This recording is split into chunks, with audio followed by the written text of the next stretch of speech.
If you think about what happened from GPT-3 to 3.5 to 4, it just got smarter. The field became known as artificial intelligence. Can machines really think? Hello everyone and welcome to the weekly edition of the AI Experience podcast, where I dig into the latest happenings in the world of AI. I've carefully selected the most interesting and important AI news from this week, all wrapped up in under 10 minutes.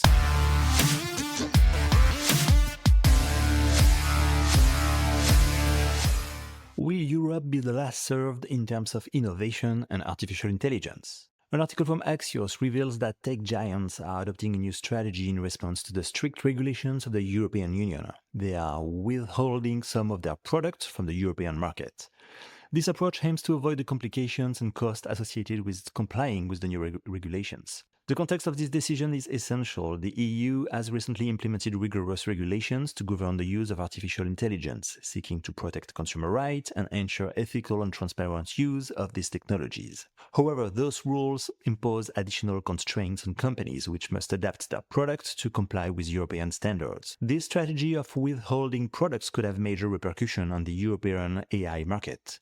On one hand, European consumers could be deprived of the latest technological innovations. On the other hand, this situation could prompt other regions to review their own regulations to avoid stifling innovation. It also raises questions about the balance between protecting users and promoting technological innovation. This article from Axios highlights that the situation underscores the tensions growing between the EU's regulatory objectives and the commercial strategies of tech companies, mainly Americans. The coming months will be crucial to observe whether other companies follow this path and how the EU will react to these actions.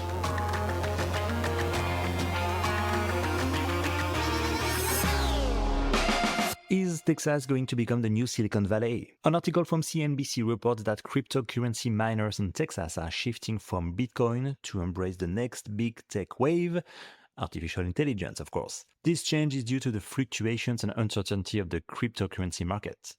The context of this transition is twofold. First, the cryptocurrency market has experienced significant highs and lows, making investments in this area risky and less predictable. Second, artificial intelligence continues to emerge as a key field of innovation, attracting substantial investments and offering more secure and diverse growth prospects. This trend reflects a major strategic shift in the tech sector. Miners, who have long capitalized on the profits generated by cryptocurrency mining, now see a more stable and potentially more lucrative opportunity in the field of AI. Indeed, the skills and infrastructure developed for cryptocurrency mining can be repurposed for the development and operation of AI technologies, specifically in the areas of machine learning and language models. This article from CNBC highlights several examples of this transition where mining facilities are being converted into data centers for AI. This strategic shift could transform the tech landscape in Texas and beyond, redirecting talents and resources towards the high-growth sectors of artificial intelligence.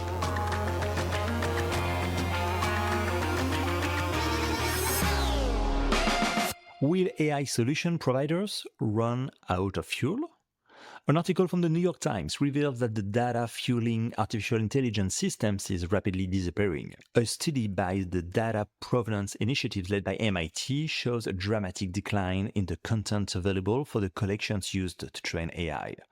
For years, AI developers have used vast amounts of texts, images, and videos extracted from the internet to train their models. However, this source of data is drying up.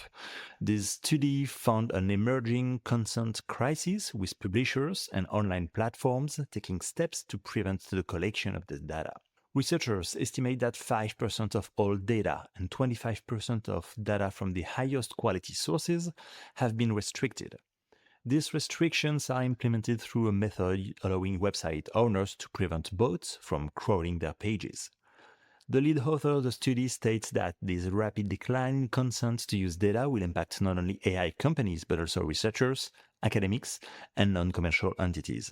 Generative AI systems like OpenAI's ChatGPT, Google's Gemini, or Anthropic's Claude rely on billions of examples of text, images, and videos to learn and produce high-quality outputs. Reduced access to high-quality data could limit the system's ability to provide relevant and accurate outputs. Additionally, growing tensions between AI developers and data owners highlight the ethical and legal challenges surrounding the use of online data. Some publishers have started charging for access to their data or taking legal actions against AI companies, such as the New York Times suing OpenAI and Microsoft for copyright infringement.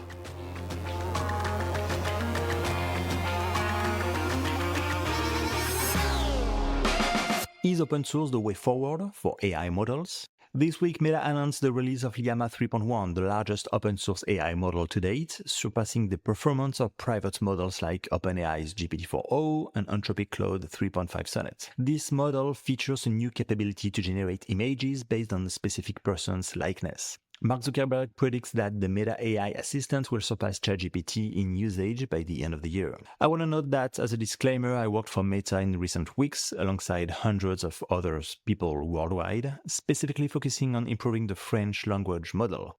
An article from The Verge notes that while Meta doesn't disclose the exact development cost, it is estimated to be hundreds of millions of dollars.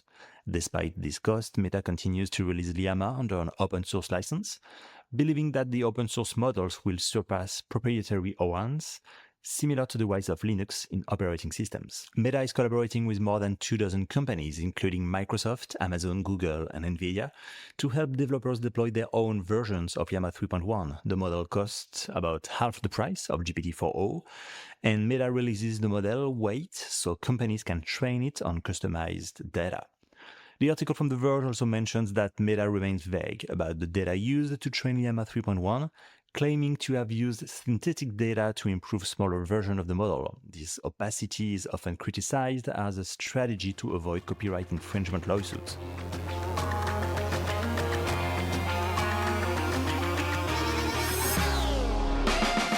Will AI agents soon work, talk, and collaborate without you?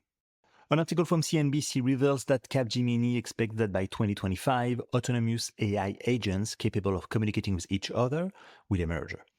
According to Capgemini's Chief Innovation Officer, these multi-agent systems will operate in a distributed and collaborative manner to solve complex tasks.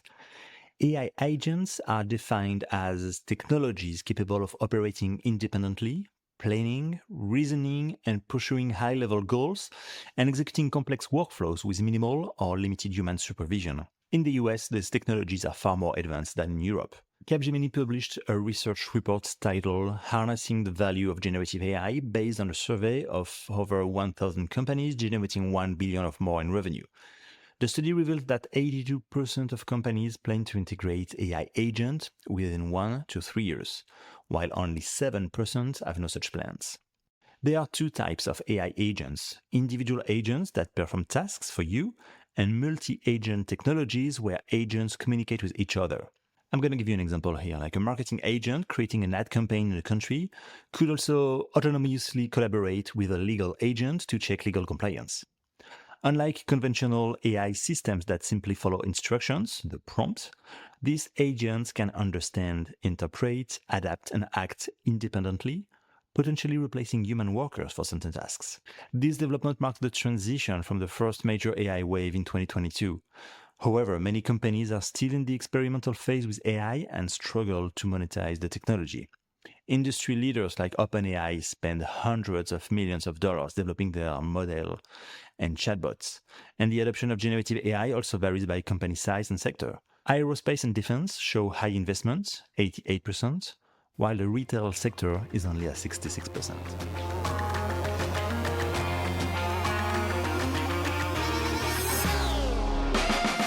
As a conclusion, I'd like to inform you that the AI Weekly is taking a short break. We'll be back on track on Friday, August the 30th, to keep you connected with the ever-evolving world of AI. Thank you for your loyalty, take care, and see you soon.